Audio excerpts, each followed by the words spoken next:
first thing I'm going to do is play something that's intended to clear the palate. Because whenever you do a New York meeting, as I know very well, people here know, I know this, New Yorkers come in and they've got all kinds of crap in their heads. You cannot talk to a New York audience without getting rid of the crap in the heads of the New York audience. So the first thing we're going to do is clear the palate. Right? So we play something for that purpose. I hope this is going to be loud enough I can adjust the volume. On a relevant matter that is the reigning national piece of crap in everybody's head. Say it, dude. Yo, man, come on. What did you just say? Alright, so we're talking about Ferguson. Right. Celebrities, politicians, activists, whatever. How do you fix Ferguson is the question. Right? And we fix Ferguson in this, I gotta use my car, man. Sometimes. Yeah. We fix Ferguson in the same way we fix Afghanistan, Gaza, Palestine, Chicago, and that is to stop. We have to stop and be open to the possibility that we have been brainwashed on every single level of our lives. Brainwashed with conditioned thoughts, thoughts that we have fought over, died over, killed over, gotten angry, sad, and depressed over. Okay. We're so loyal to these thoughts, right? Right. But we gotta question them, because they were created by the culture that we were born in. Look at that word, culture that we were born in, right? Okay, all right. This culture taught us that race was real, and we believed it. It taught us that war and violence creates peace, and we believed it. It taught us that love was weakness, and we believed it. We ate it up, right? But open any history book, right? Any history book, you'll notice a trend. Generation after fucking generation, the same story over and over again. We've tried everything, from politics, to protests, to rallies, to riots, to marches. None of it works. Right. These things create short-term results, not lasting solutions. And just because our parents or grandparents believed something or did something doesn't mean that we have to continue that cycle, man. Yo, this is our time right now. As I stand here right now, this is our time. Billions have come before us and billions will come after us. We have a chance right now to make a real difference. Or we could die doing the same thing that we've been doing over and over, expecting different results. Right. So the question then is, what if we're not done? See, everybody's worried about changing this, changing that. What's on the outside, right? But we've forgotten about that which is looking outside, which is ourselves. Who are you, is the question. Right? Yeah. Who are you in the deepest sense? I'm not talking about your fucking race, your ethnicity, your heritage, your fucking ancestry. I'm not even talking about your experiences or your memories. Who are you in the deepest sense? Okay. Because, figure it out, because there will never be external peace if there is not first internal peace. And once you figure that out, I promise you, the entire world will transform, will change. And as more and more people find themselves, mankind has the opportunity to transform into kind men. Right? Okay. All right. So, you know, Jesus once said that forgive them, they know not what they do. And think about that. Forgive them, they know not what they do. They know not what they do because they know not who they are. Okay. So, I like that. A lot of people, they won't understand the words that I'm saying. They just won't hear it. They won't hear it. Some people will respond negatively. But for the few of you guys watching this, whoever you're watching this, I urge you to try it. Try to find out who you are inside of your body or what you are inside of your body. What do you got to lose? That's it. I appreciate it, man. All right, bro.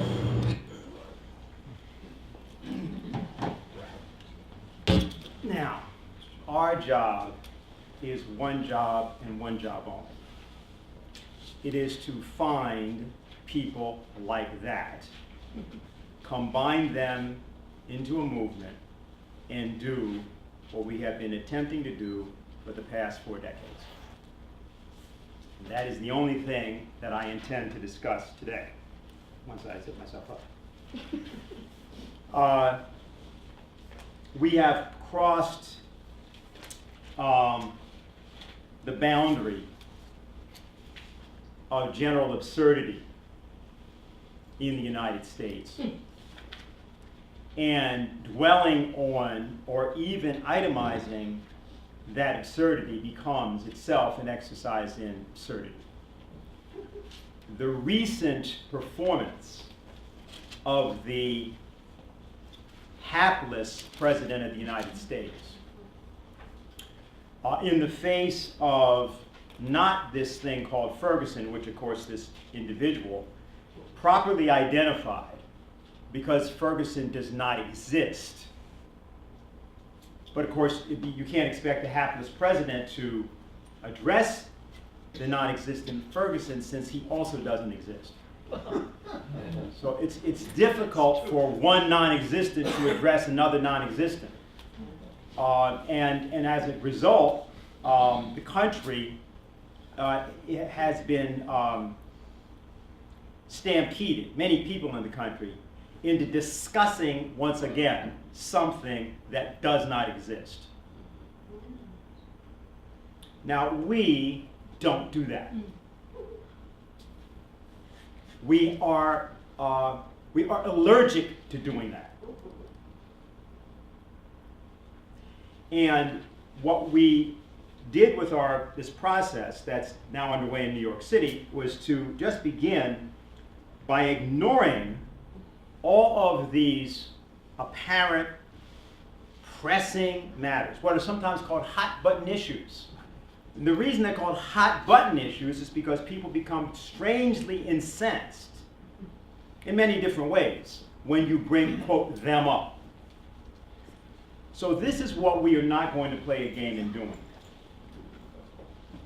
New York City is a city where we can afford to make the kind of statements that I just made and possibly be heard by some significant number of people that are passing through it. Of course, Manhattan is what is generally referred to as New York City. I think there are reasons to object to that. But the reason that it's appropriate to talk about Manhattan as the center of New York City is directly related to the idea that we've often referred to in economics of potential relative population density. We've talked about this idea that the issue in economics is how can a physical economy maintain and advance the physical conditions for a larger and larger number of people to live at a higher and higher standard of living. In other words, the fundamental premise of LaRouche's economics is not only that are there no trade-offs between the development of a population, the development of a number of people in a population, and an increase in their living standard, there's a necessary complementarity between higher rates of expenditure, higher rates of investment, and higher rates of profit, all at the same time. And if you cannot design an economy that optimizes all those criteria at the same time, you don't understand economics. And you should not attempt to say that you can run a state or run a nation.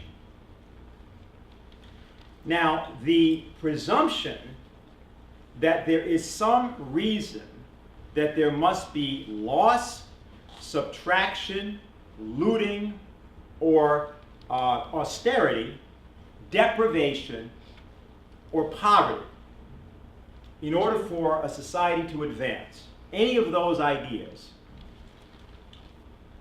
is not only illusory, but it's also a manipulation of the populations of the globe in ways that are unnecessary.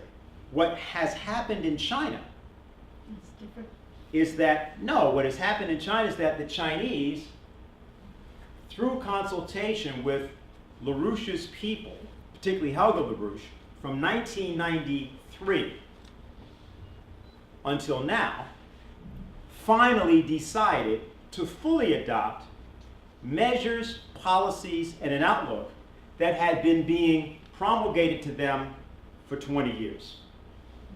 Now, it's not that it all came from LaRouche's forces. This is not true. Because there was, in fact, a Confucian heritage and culture that could assimilate those ideas. But that's also true of many other countries that have not done it. I mean, that was true in Russia, which had a significant heritage going back to Peter the Great that could also assimilate these ideas. It's true in India, which has a significant heritage of the Sanskrit cultures going back to 6000 BC that could assimilate these ideas.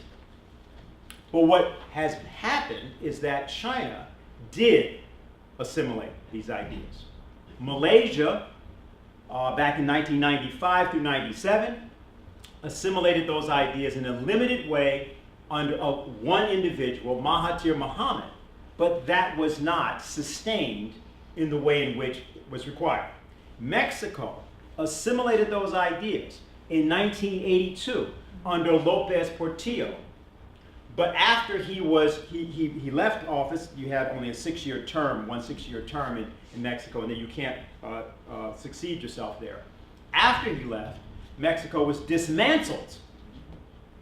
And what has happened to Mexico is the result of the policies that Portillo attempted to implement being completely overthrown. Portillo specifically, more than the other cases, explicitly implemented LaRouche's proposals by meeting with LaRouche, holding meetings with LaRouche, and then LaRouche would hold a press conference outside of the presidential palace. The press covered that. LaRouche went home. He wrote another proposal for Lopez Portillo called Operation Juarez, and the president of Mexico acted on that proposal in September of 1982. He nationalized the banks of Mexico. But that was not sustained. So the difference is the Chinese taking a set of ideas that were promoted to them, or not promoted, advanced to them by Helga LaRouche in specific in 1993. Organized over the course of a 3-year period a conference, which was called the New Silk Road Conference. And that was in June of 1996. That conference then took place. And several things happened, which we don't have to detail here, but the Shanghai Cooperation Organization is probably the most famous single organization or institution that came about subsequent to that conference. In 1997-98, they weren't listening as well, and there were disputes with the Chinese. They thought that they understood how to maintain their free enterprise zones and some other things, and that would work, and they could somehow kind of have a mixture of what we were talking about, what they were talking about. But as time went on, in fact, even that was rejected. And now what has occurred, especially as a result of Vladimir Putin being in office essentially continuously for over 15 years, if you look at it, because he was there from 1999 or so, until now. What's happened is that because of the continuity in Russia and the full assimilation by the Chinese and then augmentation of the ideas that were provided by LaRouche, what has now occurred is that there has been a successful export of the fundamental principles of the American system to those countries. That's what happened. Now, once that occurred, and then Prime Minister Modi of India, in his trip here, stated, okay, well, here's what we're going to do. We're going to try to recruit 1 billion Indians to a mass movement for economic development, thus taking Gandhi's old nonviolent movement, which, remember, advocated things like homespun clothing, etc., in its first origination. He took this conception and he advanced it, so that the Indian government has now come in, by means of this particular prime minister, to an understanding through the BRICS process, in which they now add that 1.2 billion approximately people to the 1.5 billion people in China and the most powerful nuclear power in the world other than the United States, Russia. These things are now added together. Now, South Africa is relevant here. Now, South Africa is relevant for two reasons. First of all, because it was South Africa that actually proposed the banking side, or the development banking side of the BRICS countries. But also, South Africa did have, until about 5 years ago, the most advanced nuclear fission reactor program in the world. That is to say, the pebble bed reactor, fourth generation nuclear power reactors designed in South Africa were the most advanced design in the world. And that's important because although that team has largely been demobilized, nonetheless, that puts Africa, and Black Africa in particular, not in the forefront, but in the game together with the rest of the world, in advancing toward a kind of technological platform, a new technological platform, which is head and shoulders above anything presently operating, including most of what's operating in the United States as well as other countries. Now, that doesn't exist in South Africa except as a potential, but it's an active potential, and China in particular, and differently Russia, recognize the significance of that. Every major activity going on in the world today, which is considered to be negative, is in reaction to this. Discussing anything which is negative on the part of any American without first naming this process going on through the BRICS countries is not only wrong and ignorant, it is also irresponsible. So you will not, if you are associated with the LaRouche movement, you will not be allowed to discuss anything negative, anything bad going on, if you do not first discuss this process, which was conducted by and successfully carried out by us as a conspiracy with China and Russia, and which has now resulted in you being placed in a position, if you organize in the way in which you can, to bring that revolutionary change to the shores of the United States. So while others may have reasons to be pessimistic, or may even mistakenly cite negative circumstances in which they try to sort of think their way through, you don't have that right because you know something that they don't know. Now, this thing we started with, this statement from this individual, shows you that even if you don't know what I just said, you should have no excuse for speaking negatively. Even if you are completely unaware of what's going on with Russia and China and so forth. But we will admit that that's an exceptional statement by an exceptional person. That makes sense, that we shouldn't just act as if everybody would automatically think what this young man said. Nonetheless, it also tells us that in our organizing of people, and here we come to Alexander Hamilton and some of his friends, we have to be aware that our job is to elevate while inspiring people into an action, a set of actions that will win. See, we're not concerned now to protest. Not that I think we should ever really be concerned about that, but that's not what we're doing. We're not trying to lobby our way to power. We're not trying to, in one sense, convince people even of our point of view. There really is not a necessity for us to do that.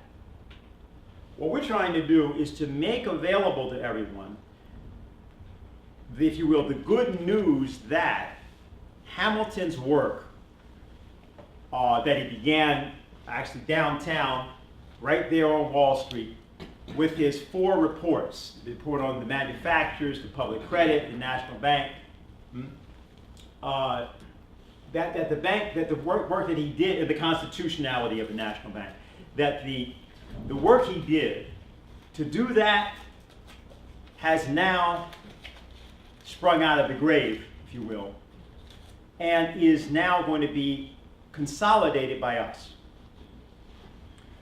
Now, Hamilton, not yet, just want to refer to something here. Hamilton and a friend of his, Gouverneur Morris, I'll tell you who he was in a moment, had an exchange. I guess Morris must have been 25 years old, and I guess Hamilton would have been 22 years old, I believe. Now, Gouverneur Morris had already designed the New York State Constitution, and Hamilton was writing to him because Hamilton was his editor. They were both had been at Columbia College, Columbia University. Gouverneur Morris had gone there when he was 12 years old, and had graduated when he was 16, and Hamilton had also been a student there. And so they were designing governments at that age, and they were going back and forth about that. And there's just a passage I want to refer here to, just to give you an idea of how they thought about getting their compatriots involved in this process.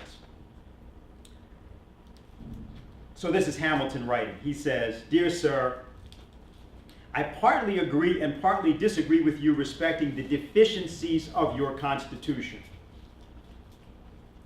To determine the qualifications proper for the chief executive magistrate," this is like a precursor to the presidency later, "requires the deliberate wisdom of a select assembly and cannot be safely lodged with the people at large. That instability is inherent in the nature of popular governments." I think that the idea that instability is inherent in the nature of popular governments, I think very disputable. Unstable democracy is an epithet frequently in the mouths of politicians. But I believe that from a strict examination of the matter, from the records of history, it will be found that the fluctuation of governments in which the popular principle has borne a considerable sway has proceeded from its being compounded with other principles, and from it being made to operate in an improper channel. Compound governments, though they may be harmonious in the beginning, will introduce distinct interests, and those interests will clash, throw the state into convulsion, and produce a change or a dissolving.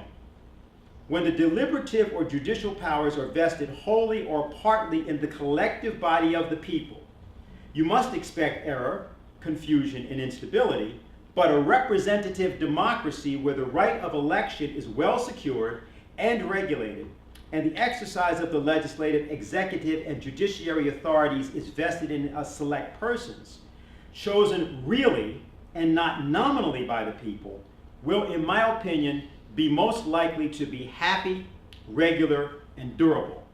Now, I read that because you've probably heard often that Hamilton was a monarchist, that he essentially believed in the idea of a president for life and so forth and so on, and there are these things that he did say in the Constitutional Convention to that effect.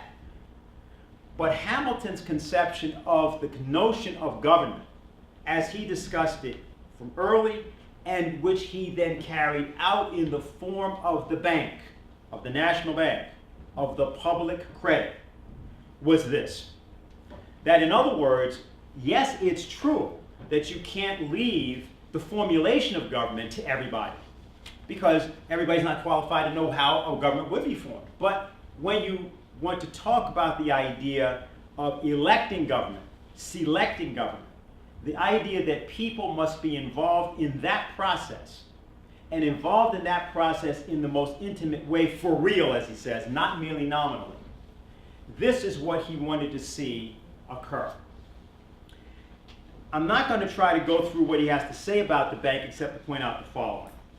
In his discussions about the bank, and he issued his report on the National Bank on December 13th, that being the same day that we're going to do our conference.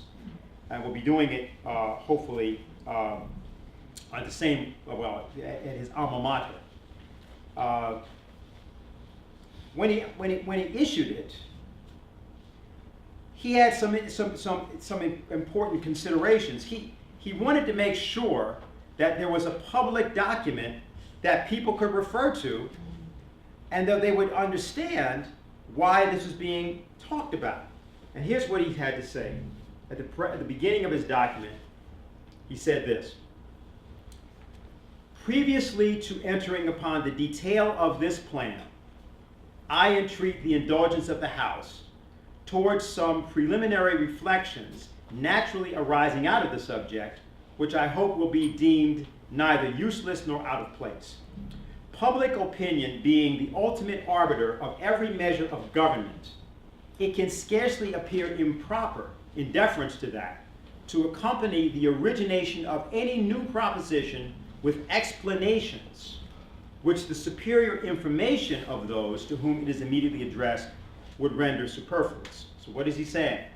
He wants there to be on the public record, as of December of 1790, the entire argument for why and how the bank would be created. In the course of this, he states all of the opposition to the bank.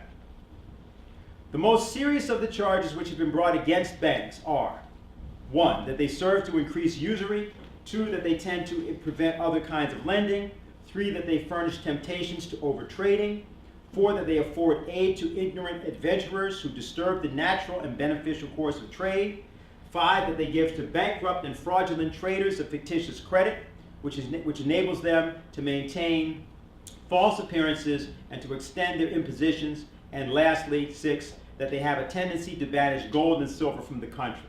And then he's going to go through his document and he's got to refute each one of these. He's got to prove that the institution that he says he wants to see established should be established.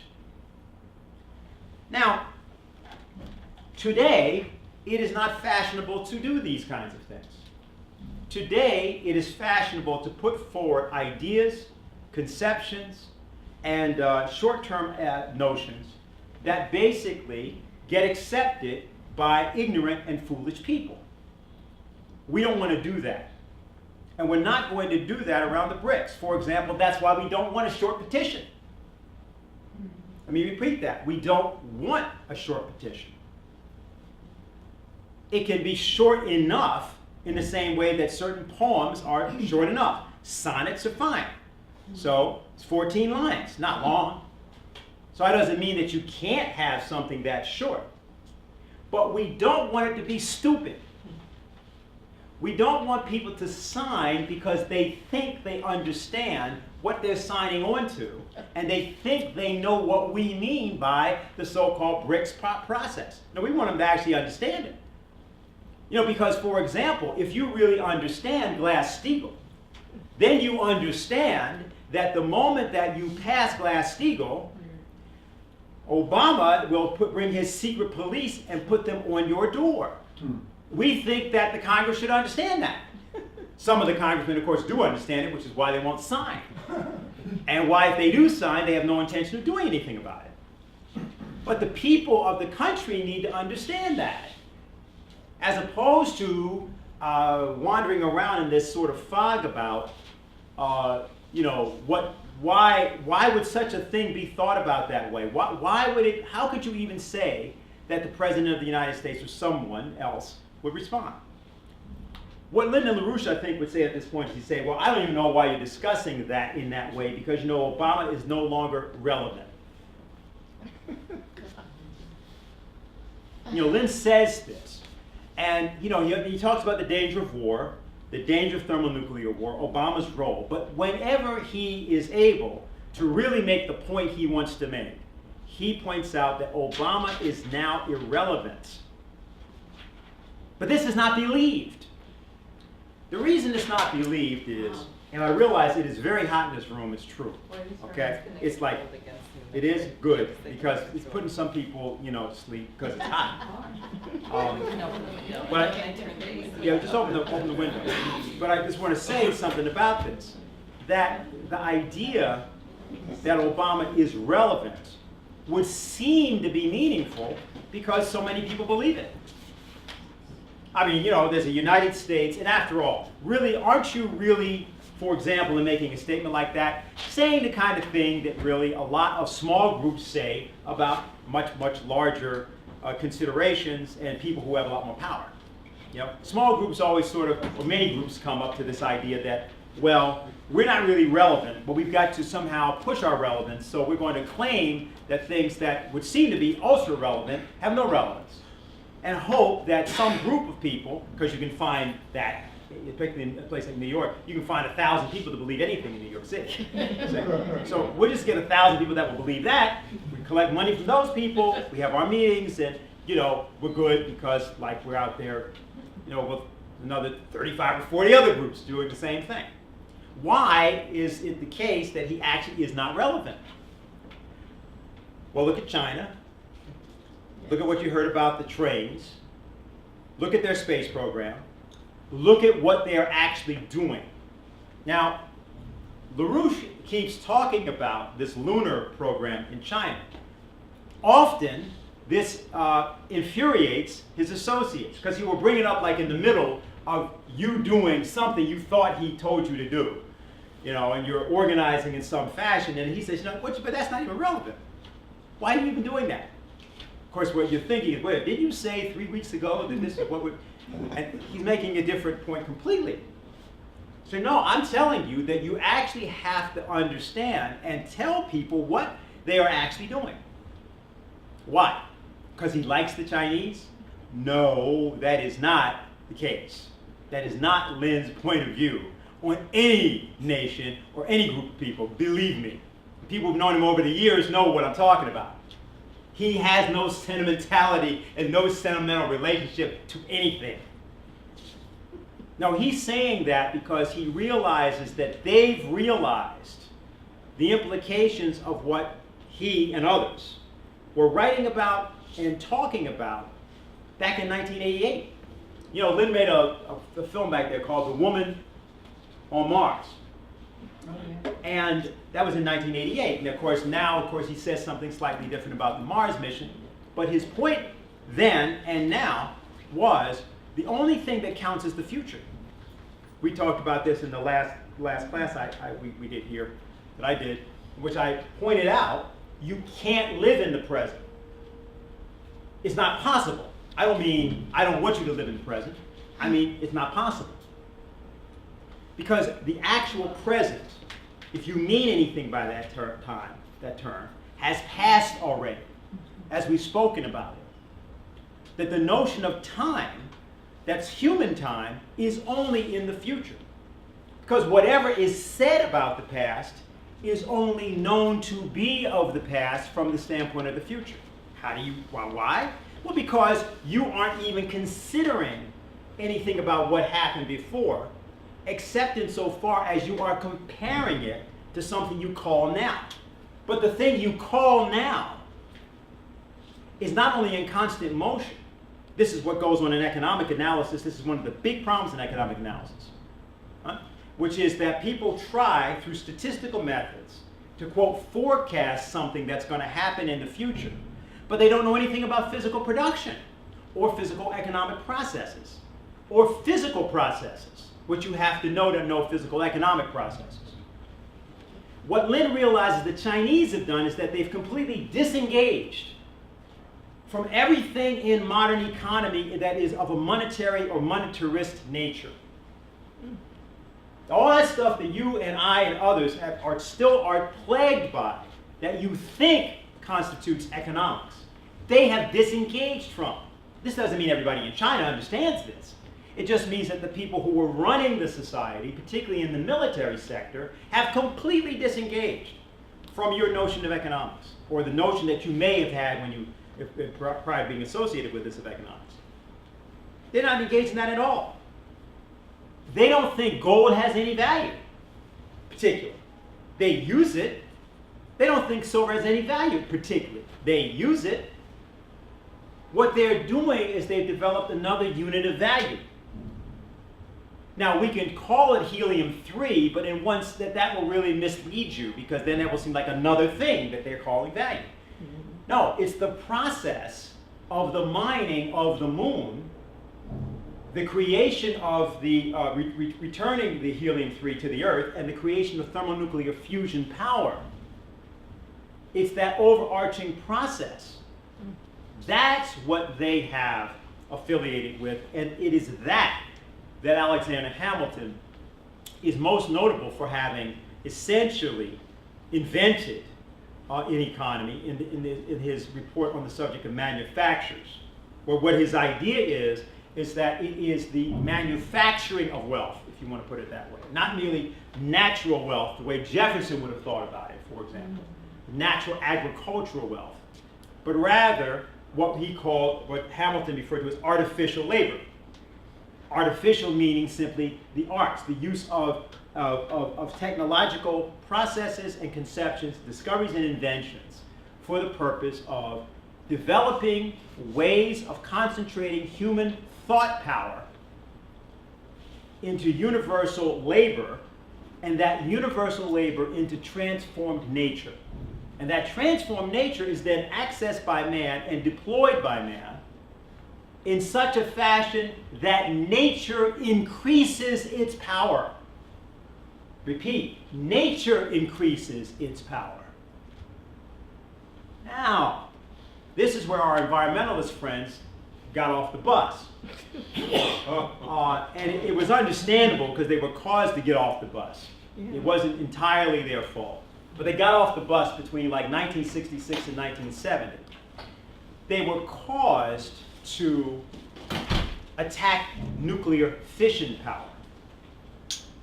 The reason they were caused to do that was because it was known that thermonuclear fusion power was not only viable, but that was going to be the natural commitment of the United States.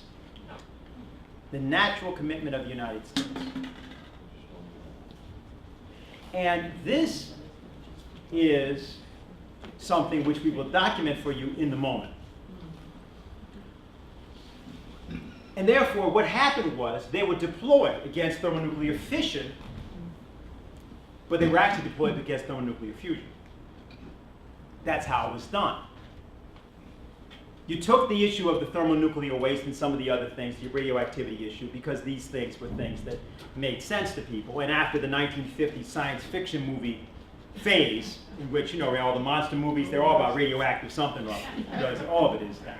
It's all parts of radioactive. The Incredible Hulk, right? The gamma ray thing, right? The Fantastic Four, for that matter. What happens? They get irradiated in space, right? By cosmic radiation. That's where their powers come from.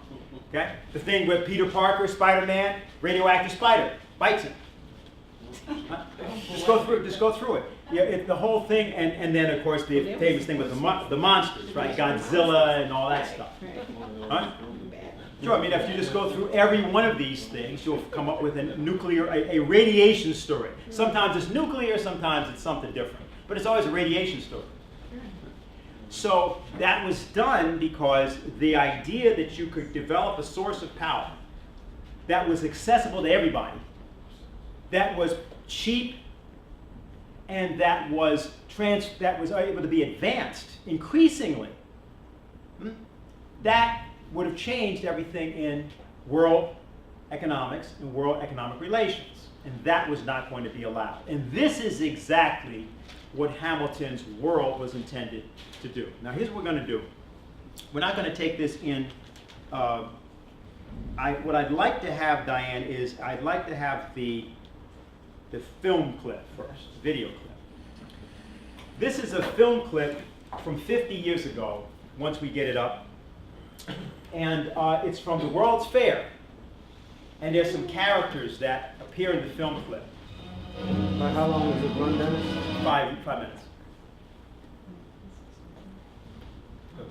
I want to do the live.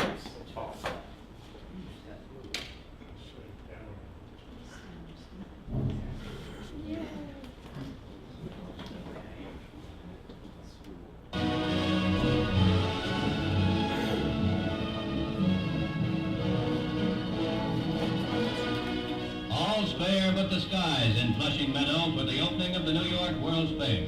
The steel unisphere, 12 stories high and light as lace, is the focal point of the great international exposition.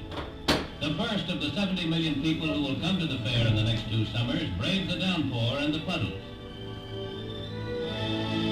The News of the Day cameraman gets his first views of the grounds, as many will do, from one of the Alpine cable cars that ride above the exhibits of foreign nations that cluster around the Court of Peace.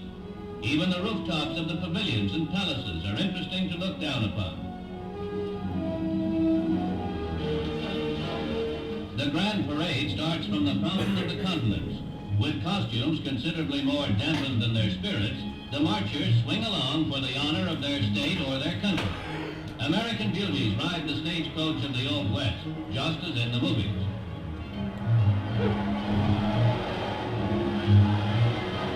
Some of the most exuberant of the paraders are, as might be expected, from the state of Montana.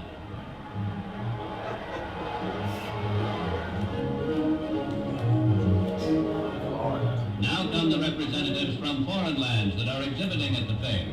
Their participation underscores the international understanding that is the ultimate purpose of the exposition, though its official reason for being is to mark the 300th anniversary of the founding of New York. The many-footed dragon is as indispensable to a Chinese parade as a brass band is to an American one. The Center Bowl is the stadium for large official ceremonies such as the opening of the fair. First speaker is Robert Moses, president of the Fair Corporation. We invite visitors from every state and land, solicit their friendship, and devoutly hope that in presenting here this Olympics of progress, we shall draw them closer together in our shrinking globe and thus, in the end, promote peace. The guest of honor is President Johnson, who flew up from Washington to deliver his address. Mr. Johnson's predecessor, President John F. Kennedy, had been one of the earliest enthusiasts of the fair. Mr. Johnson compares the world of this fair with that of 1939 and with one of the future in a world of peace. This fair represents the most promising of our hopes. It gathers together from 80 countries the achievements of industry, the health of nations, the creations of man. This fair shows us what man at his most creative and constructive is capable of doing. And so I take my leave of what Ogden Nash has called the Promised Land of Mr. Moses.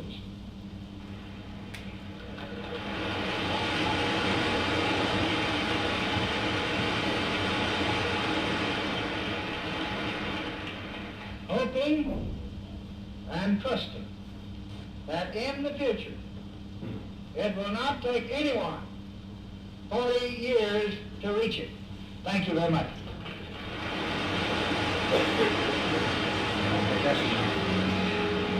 After the ceremonies, Okay, that's enough. So, Mr. Moses, Promised Land of Moses. And that's what you're in. The Promised Land of Robert Moses. Who was he? Well, in this case, we're going to give you a 4-minute discussion.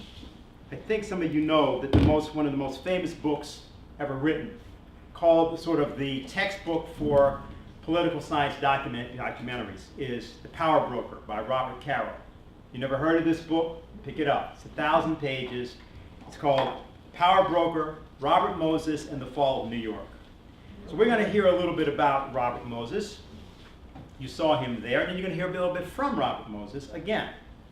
So I'm going to play you about 3 or 4 minutes of Robert Caro's book and his description of Robert Moses, who has gone from, he's Jewish, he's gone to Yale, been generally discriminated against at Yale, but he was a brilliant student, decided to go to Oxford after that. And we're going to encounter the story of Robert Moses's aspiring intellectual future in America. Oxford was also influencing the young man on more significant levels. In long letters to his parents, he said that he had definitely decided to dedicate his life to public service. On his return to the United States, he said he would make a career in government. He even had his field picked out. He intended to become an expert on the renowned British civil service so that he could inculcate its principles in America. Government pay might not be high, he said, but he didn't care about money. Bella Moses read the letters to relatives with approval. And while Oxford was refining and strengthening Moses' idealism, it was having the same effect on his arrogance, which increasingly took the form of galloping Anglophilia. Moses' admiration for things Oxonian broadened into an admiration, strikingly deep, for all things British. Coupled with this feeling was one almost of scorn for things American. Writing to the Yale Alumni Weekly in praise of the single examination Oxford system of education, he went beyond the praise to say, "I hesitate to imagine the introduction of such a scheme in the United States, where intellectual independence is safeguarded by daily recitations." There was another overtone, too. Under the influence of Oxford's conservative insistence on the rightness of the British system's provisions for keeping the reins of government in the hands of a highly educated upper class, Moses came more and more to admire that system.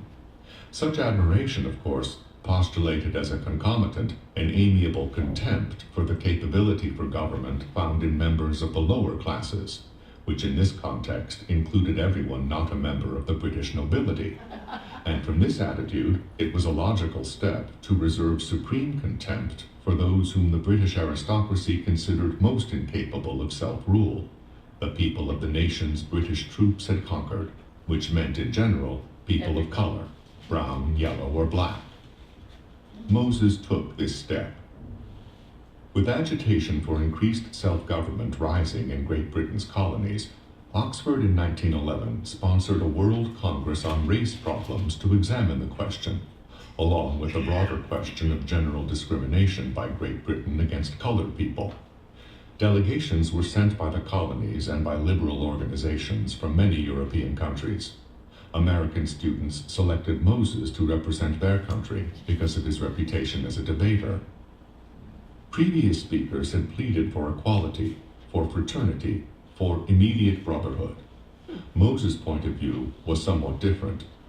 Immediate brotherhood, he said flatly, was not practical. The subject peoples of the British Empire were simply not ready for self-government yet. Furthermore, he didn't see any time in the near future when they would be. As the audience realized what they were hearing, a certain restiveness began to develop. When Moses started explaining, quite clearly, why he didn't think the subject peoples would be ready for self-government for a long time, several subject people rose and charged at him. One step ahead of them was roommate Higgins. He grabbed Moses, shoved him through a door at the back of the speaker's platform, and hustled him out of the building. Too bad. The climax of Moses' academic career was the thesis he submitted for a PhD degree, The Civil Service of Great Britain. The thesis contained no torch divine or head. The floridness of Moses' Yale poetry and prose style had turned hard, cogent, and marvelously lucid at Oxford. Short, hard sentences must have carried his professors through the intricacies of parliamentary infighting and regulation rewriting with refreshing ease. He displayed not only a complete familiarity with a bewildering array of bureaucratic technicalities, but a gift for the felicitous phrase. Describing Carlyle's appeal to Parliament to muck out the Aegean stables of bureaucracy, Moses wrote that Carlyle appealed with excremental eloquence. Etc. Okay, enough of that. I think you get the idea. Okay, now, but note something. He has a complete mastery of every intricacy, every complexity of the British system, which of course means that he knew how to transpose that to the United States, and particularly to New York, to use to tie up, to harass, to confuse, to bamboozle regular New York citizens into accepting all sorts of things they otherwise would not accept. And if you tried to contend with him on that plane, you were always going to lose. We had a friend, close associate, who didn't do that, by the name of Hewlin Jack. You've seen his book. I'll reference it here, and then get back to Moses in just a moment.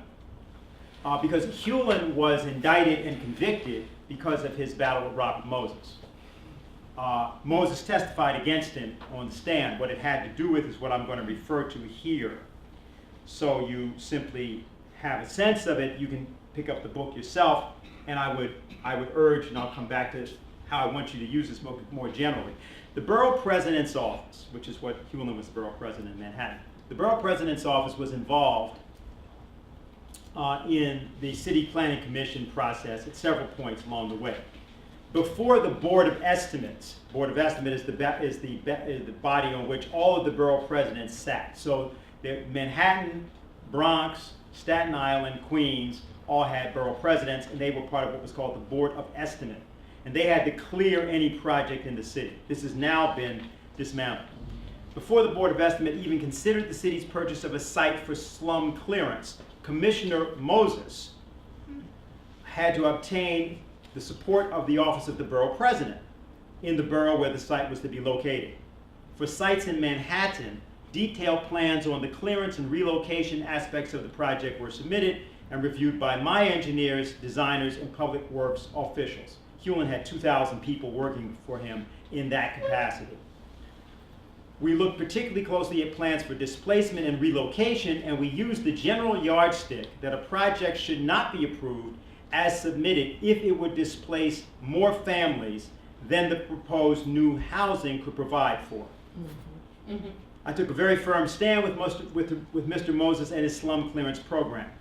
My office did not approve any site for Title I slum clearance unless the plans we saw were accompanied by a clear and sensible projection of how the slum clearance would be carried out, so forth and so on. Yeah? We had to stay on our toes because the Slum Clearance Committee, which is what he was heading, Moses was heading, did not always choose its sites with these considerations in mind. Mr. Moses and I locked horns over this issue more than once, in part due to my determination that he was not going to run roughshod over the borough's neighborhoods and tenants, nor over the borough president's office for that matter. I remember our controversy over the clearance of the site for Lincoln Center for the Performing Arts between Amsterdam Avenue and Broadway in the neighborhood that used to be known as Hell's Kitchen.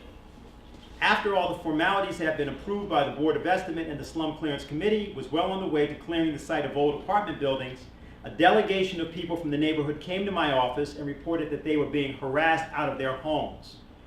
Now let me explain what Moses used to do. Robert Caro gave an interview last week because he's doing a reissue of this book, Power Broker.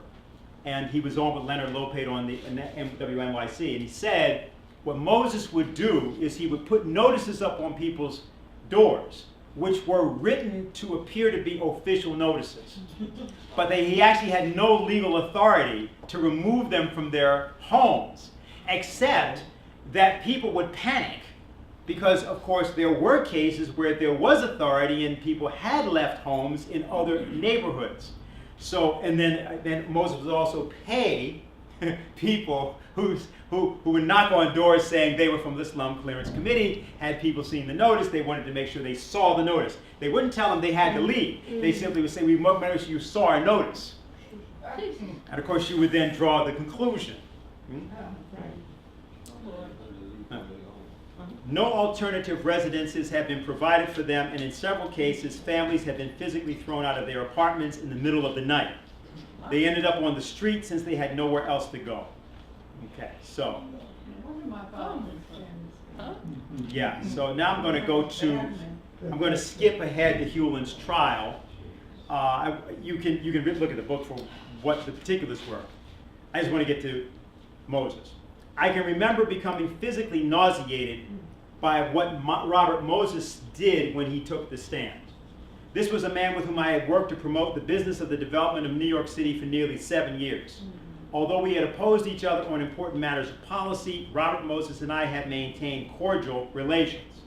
When he entered the courtroom, he came over to the defense table, greeting me warmly, slapping me on the back, and telling me that I was holding up well under the pressure. This friendliness turned out to be the kiss of death. When he got on the stand, sworn to tell the truth as he knew it, Robert Moses used every means at his disposal to create the impression that Sidney Unger and I had conceived a program detrimental to the city. He testified that he believed that I had taken an undue interest in a program Sidney Unger was anxious to sponsor under the Title I program. Moses testified that he recalled having spoken to me several times about my support for the plan. He told the jury that he believed that I was too friendly with Sidney Unger, and then in italics, he reported no facts, then back. But when a man of the stature of Robert Moses is paraded in front of an uninformed jury and allowed to announce his opinions under oath, what he says is very likely to have a deep effect on the average juror. There is no doubt that this was the way things worked at my second trial. When the prosecution rested its case, the jury speedily convicted me on all 3 counts. Now, the thing you must understand is that Robert Moses was the most powerful person in New York. Yes. That's why Lyndon Johnson actually showed up. It wasn't merely because it was the World's Fair. And you heard him say, right, this thing about the promised land of Moses. So this is significant. Now, I'm going to play you 2 minutes of a speech that, this is another speech at the World's Fair that Moses gave. And I'm playing it for 2 reasons, which I think will be clear to everybody, I hope. And you'll hear something and I'll stop it. 1940, New York World's Fair heralded the birth of commercial nationwide television. The first public broadcast was made by President Roosevelt. We hoped that world color television by star or cable would begin this month. We expected that Pope John the 23rd's address in breaking ground for the Vatican Pavilion to house the Pietà would come to us by Telstar. We still anticipate a big breakthrough in 1965. Meanwhile, other inventions and discoveries will be dramatized by us and broadcast by you, so that he who runs may indeed hear, see, read, and inwardly digest. Some of these wonders will remain in the permanent hall of science after the fair. We shall have, among other things, a history of research, exploration, and exploitation in the field of communication. E equals MC2 and all of its implications has become the flashing symbol of half of the fair. We shall exploit every faculty and branch of human knowledge and look to you to broadcast what we show. We hope you will feature, among other things, our gadgets, illustrating the exploration of space and the uses of energy stored in tubes and atoms, which will generate light, heat, and power, reclaim the desert, and feed the starving. We depend upon you to spread the news of future peaceful, abundant atomic energy through fusion. We count on you confidently to put the fair on the air. Well, so, as I told you, it says it goes through a new cheap atomic energy through fusion. But he doesn't know what E equals MC squared is. Now this is significant for this part of our discussion, and then I've got one last part to come back to here. See, these people are not stupid, but they are not, how do I best put this? They're not human. So in the case of Moses, he was very clever, he was very formidable, he was very well informed, but he really didn't care whether E equals MC squared or E equals MC2.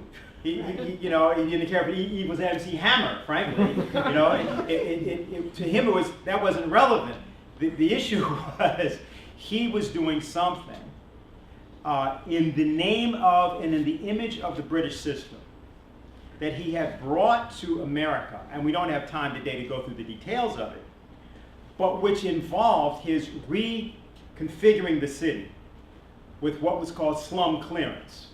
I'm not going through all the things he did, but the highway system was essentially used to clear many different neighborhoods, to destroy many different neighborhoods, to wipe out working class areas in particular of the city. And for example, take something like Long Island, famously, various people can tell you about this, some of the overpasses in Long Island were designed so that they were too low for buses to go through because they didn't want poor people to get inspired about the idea of trying to get out to that part of the area where the rich were going to reside. There's a lot of that kind of thing that we don't have to take up in detail, but the reason I want to take it up here is to now go back to Hamilton and say a few things briefly about the war that Hewlin and Moses had, how Hewlin came to be associated with us, why we were the people that published this book, and what that has to do with now. So here I'll just go to some of these pictures. This will be pretty quick. It's just a quick review of a few things. Okay, great. So that's Alexander Hamilton. We've already talked about his actions, but Hamilton, of course, was a Revolutionary War soldier who was associated in the aftermath of the war mostly with the state of New York and with the work in Philadelphia that he continued to do with Ben Franklin. Of course, there was the Society for Useful Manufactures in New Jersey. You're all aware of that. And you're aware that he was building various companies, manufacturing-based companies. And these companies sometimes became cities. So, for example, the Jersey Company is Jersey City today. Patterson was the site of the Society for Useful Manufactures, and there they did begin that process. In fact, the development of the first locomotives by John Stevens is done down in Patterson, New Jersey, among other things. Okay, we'll go to the next picture. This is Gouverneur Morris, who was the collaborator that I read from before. I want to say something about him. He, a couple important things here actually about him.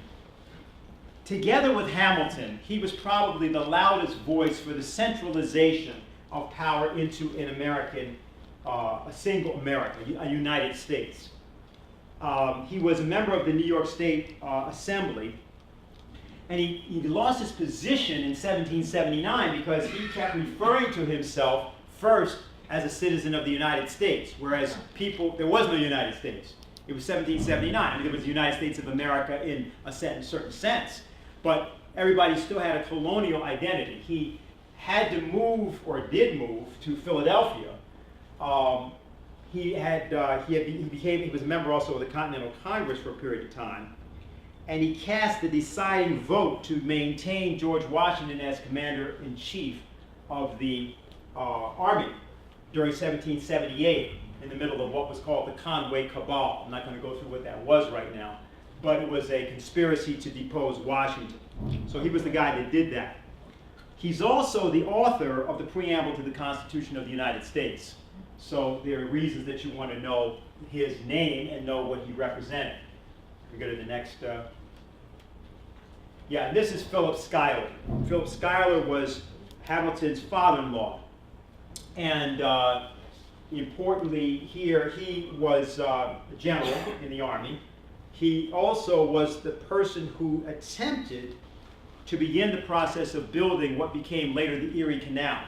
It was his attempts to do that, to single-handedly finance that, in collaboration with a few others, which failed, that inspired Hamilton, in part, to insist on the economic reforms, which then became what embodied his reports. The report on manufacturers most specifically, but specifically also the idea of a national bank, that you could not develop the United States. You would not develop the United States on the basis of single individual colonies or colonists taking their fortunes or pooling their fortunes and doing this by means of private enterprise. No such thing would occur because his father-in-law tried it and it didn't work.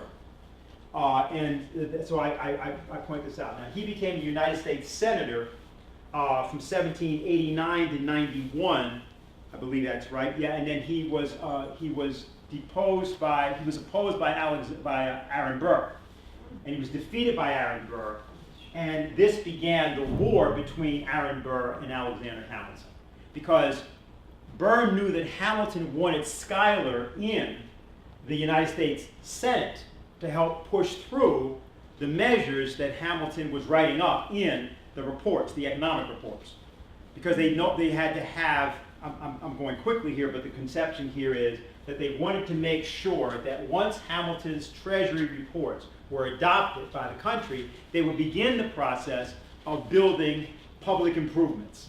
So the Erie Canal being one of them, the passageway to the west being another, which Washington had worked on, the Potomac Company, as it was called, and so forth. I think that's all we have, right? That's it. Yeah, just give me the lights, and I'll try to now pull this together. People talk often about the duel, of course, between Hamilton and Burr, and the killing of Hamilton in 1804. Schuyler, actually, his father-in-law died at the end of that year, 1804, as well.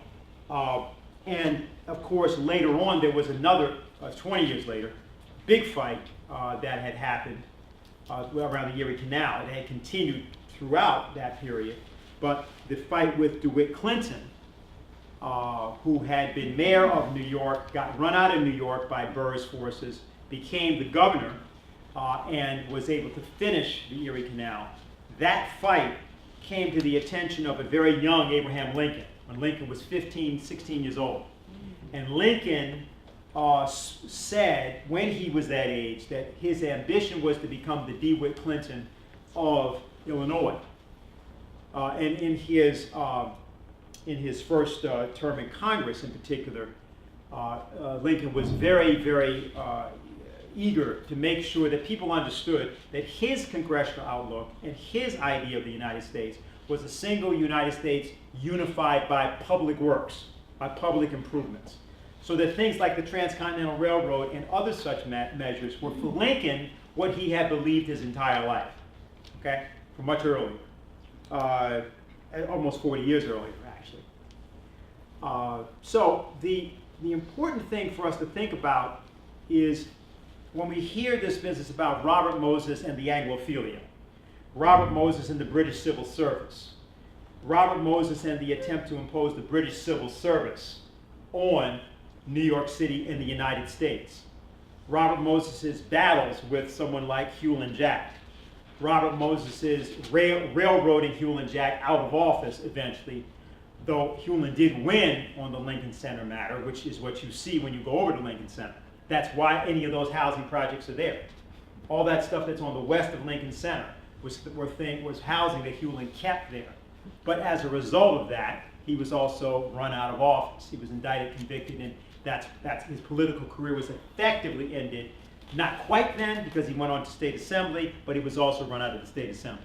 So the idea here is to understand that these forces that were at work in Manhattan are still at work in Manhattan. Mm-hmm. The founding, well, that's a whole other thing, exactly. Lindsay is a very important example. I'm very glad you said that, Evelyn, because you see, the thing that gets people confused about Robert Moses or these others is that they called themselves reformers.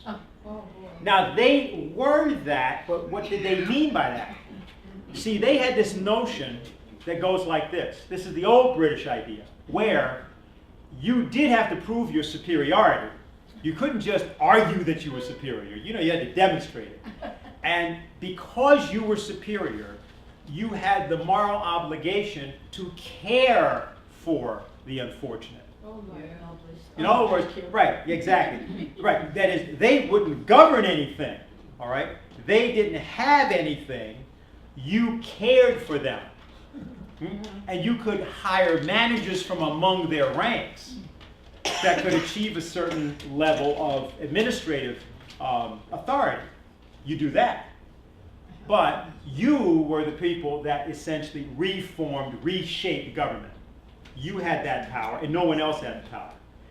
And so when you heard about his Oxford Union or his advocacy of, shall we say, the colonials should not rule, Right. right? And the colonials ought to know that they should not rule. They know they're not. That is not contradictory for Robert Moses to the notion of public service. See? Because the public incidentally includes some of us that don't look like him. But of course, he was Jewish. So his experience at Yale, which was completely exclusionary because they wouldn't go, you know, there were some who did look at him. Who, that was for other reasons, because he was tall and handsome, and so if you know Yale, you know that I'm referring to here. Yeah, there was that. So there was that element too. So just to understand that we're dealing with complex matters in one sense, but the core of the idea, and the idea I want to leave you with here about New York, is this. New York City once had a sort of a battle with London about which had more languages, which was the most language dense. Because on the census, it says that there are 138 languages spoken in Queens, but 176 languages spoken in the New York City school system. What happened, though, was that a CCNY professor decided, he got interested in this question, and he began to investigate it. And what he concluded, together with a few others, is that there are 800 various languages represented in New York City, including people, like there are only four or five people speaking a language here, and there's virtually nobody else in the whole world speaking it, in different parts of the world. The language density and the population density of Manhattan is what I want to sort of conclude with and bring us back to Lynn and LaRouche. Back in the 1970s, 80s, it may not be precisely true in these words, at this level now, but at noon on the island of Manhattan during a weekday, back in 1975, there were 12.5 million people that would be on this island. Probably it's the same now. The one thing we do know is that 50 million people, not from Manhattan, and not from New York, in fact, come through New York City as tourists every year. Now, there's a lot of them, of course, who are international, some are of the rest of the country, but there's 50 million people that come through here every year. So between the people that work on the island of Manhattan, the people that come here as tourists, and the language density of New York City as a whole, when you start talking about the idea of what we can call for our purposes, you know, intellectual population density, this is the most population dense place on the planet in that sense. There are more ideas being exchanged in more languages, more quickly, right, in New York, in Manhattan, than any place else in the world. Well, I believe that. You see, and so New York has a further element, which is of relevance here now, bringing us to Hamilton and Gouverneur Morris.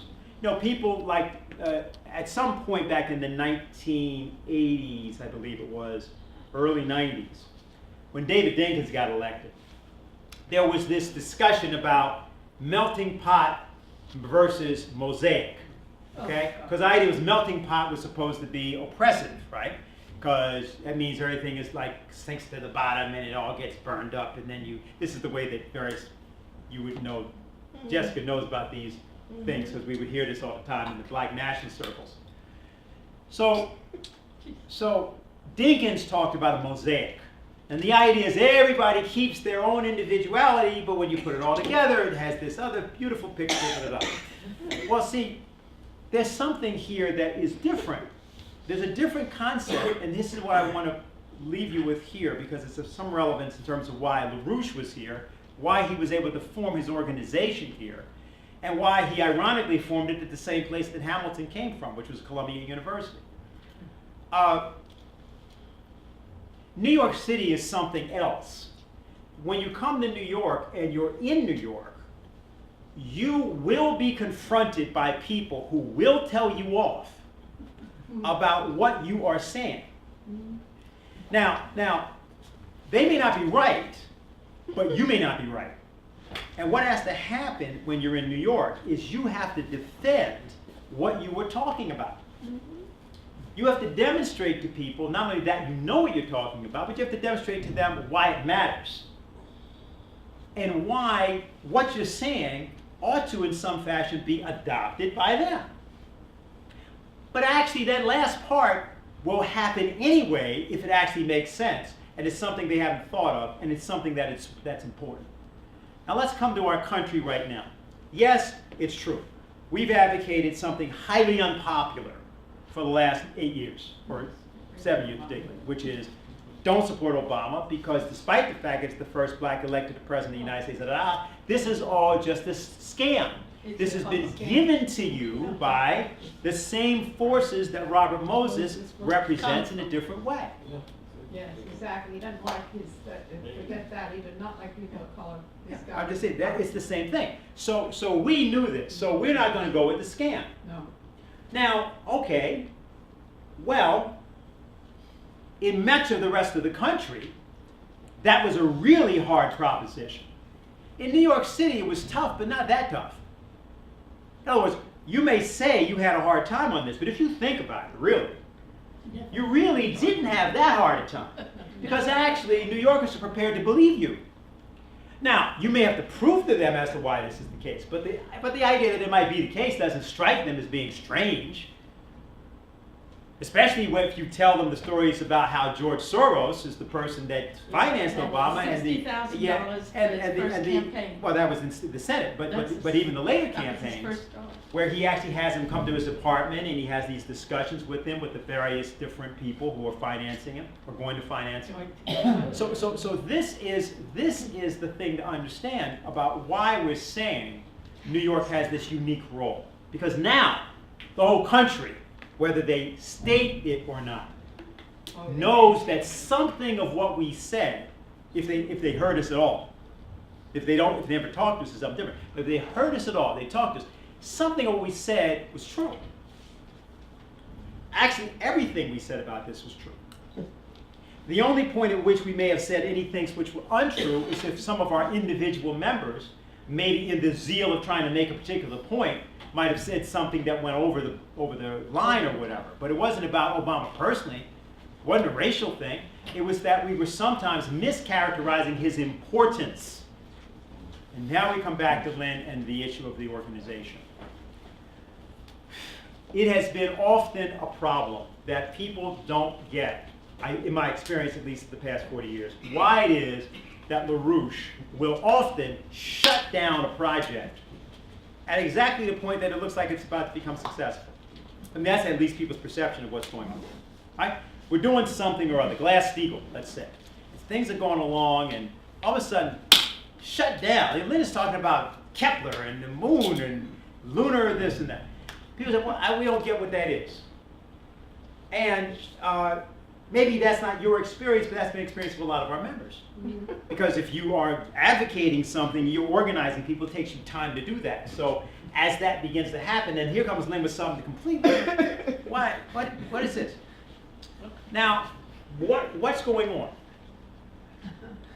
His idea, Lynn's idea, and I'm not going to presume to speak for this as this is what he thinks. I'm going to tell you what I think he thinks, okay? His conception of physical space-time, literally how time works, is that time is a function of action. That there is no clock time, there is no box of time, there is no linear time, there is no time in which you do anything. There is your activity, and your activity creates that time. It creates that history, it creates that actual transformation. That you can only know what's going on in the universe by changing it. And is either change or no change, but you can't know that there's no change except against change. So you don't know anything to be going on that you're not transforming. Now, so the idea is, if you move to begin the process of an actual change, now you must change that change. That doesn't mean you don't need people pursuing campaigns. Of course he thinks Glass-Steagall should be passed by the U.S. Congress. But he also doesn't think the U.S. Congress is going to do anything that is not, in fact, originated, coming from that process that we are now putting in motion around the BRICS, bringing the BRICS process into America. Now we come to New York. Now in Queens, 138 language spoken means there's probably like a lot of communities. Maybe there's 138. There are about 195 nations in the whole world. Probably, apart from the United Nations, you can find all of them in New York City. So now what if we took the perspective that we're going to have a two-tiered process? We're going to have our conference in 2 weeks. All right? Fine. And we're going to bring as many people to that as we can. But obviously, we're probably not going to bring 195 nations there. But what if you thought about it this way? We're going to have the conference on December 13th. We're going to have a second conference after that, sometime in January, also a BRICS conference. Now, the first conference is us letting people know that an offer came to the United States from China. It was made by the Premier of China to Obama to join the BRICS nations. Wow. But it was never made public. That is, it was at a press conference. Obama was standing on one side. Premier of China, Xi Jinping, is standing on the other side. He says it, and you never hear it. Okay, so that's going to be our first conference about that, and we're going to have it on Hamilton's anniversary around the bank, because that's what the United States can contribute. See, the United States has already, because of Hamilton, this whole national bank perspective. It doesn't have it in the form of the Federal Reserve Bank. It doesn't have it in the form of the whole way in which Wall Street runs what it runs. It doesn't have it in the form of the bailout, but it does have it in the form of the constitutional authority of the American people to construct such a bank and to use Glass-Steagall to do it. Because by invoking Glass-Steagall and separating again speculative from non-speculative banking, you immediately collapse that entire process of fake banking.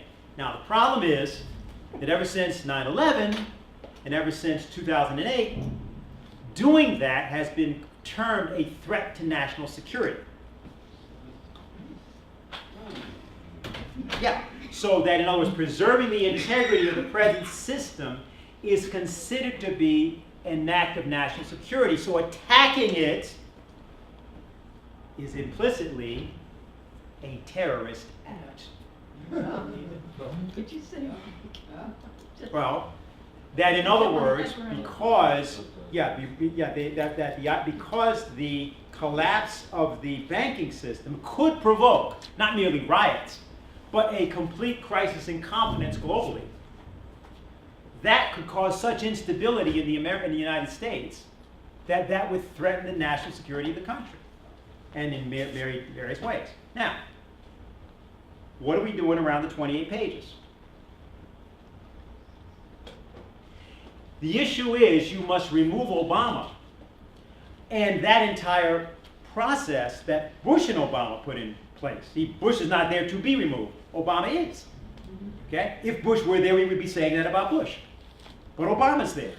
Because if you don't, you see those last regimes have been based on the Patriot Act, and under the guise of the Patriot Act, it can be argued, quote unquote, not that it's true, that the actions that one would take, and that's of course what they were threatening the Congress with in 2008 in a different way around the bailout, right? They said if you don't vote for the bailout, tanks will roll down the street.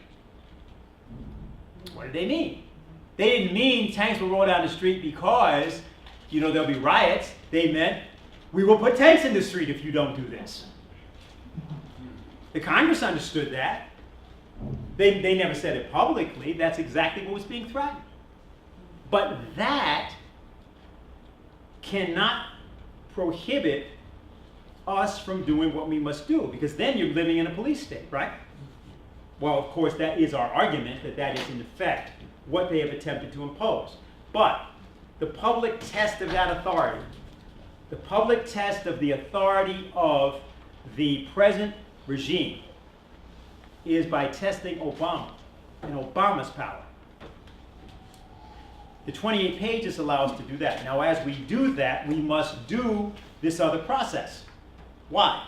Because Russia, China, India, Argentina, many other countries have to see that come from America.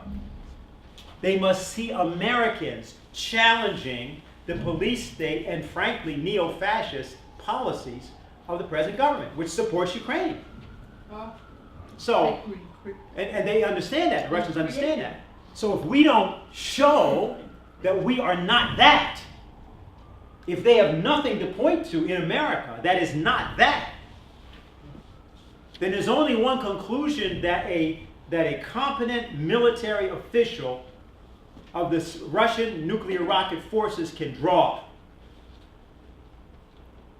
There's only one competent conclusion he can draw. We are now dealing with a regime which is ideologically,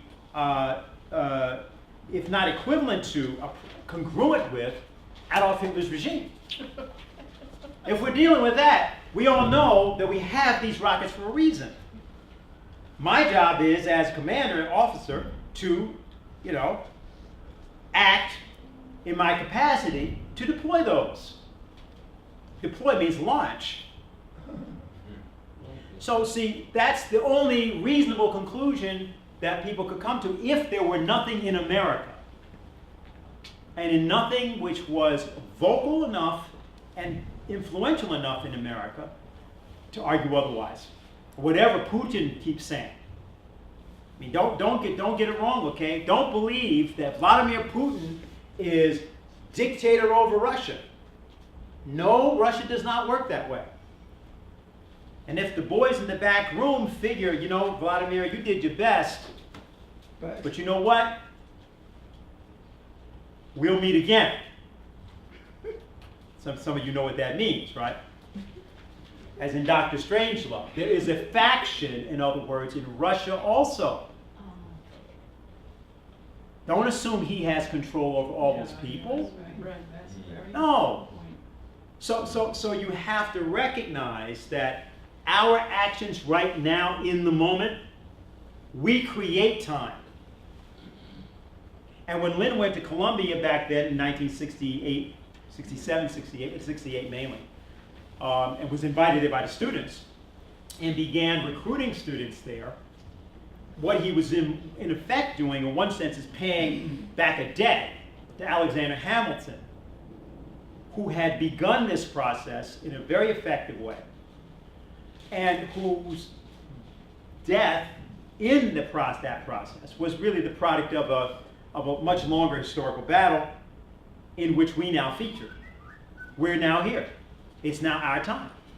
So we have to do what we're required to do in his name to bring this BRICS process to reality in his home and in his hometown. Now, if we do that, we've got all these different capabilities, culturally and language-wise, to call on. And I'm certain that we will find that resonance among the people of the city. Okay, that's it for me.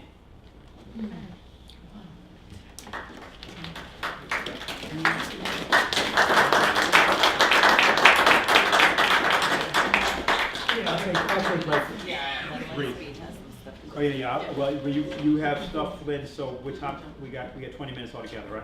Yeah. Okay, so I'm going to take two questions. So then the Queen is most displeased and others like with our actions. So far this month. Yeah. Yes. Yes. Yeah.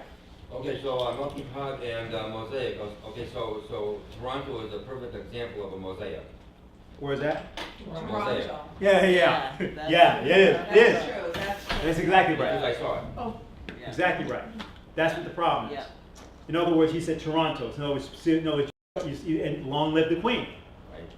Oh. Yeah, It's still, that's how it is. It's still embedded in that number. It's just like, it's like if you were going to go to London, you would not be. I mean, London is a highly intellectually sophisticated town. I mean, it's got a lot of museums. You feel pretty free there.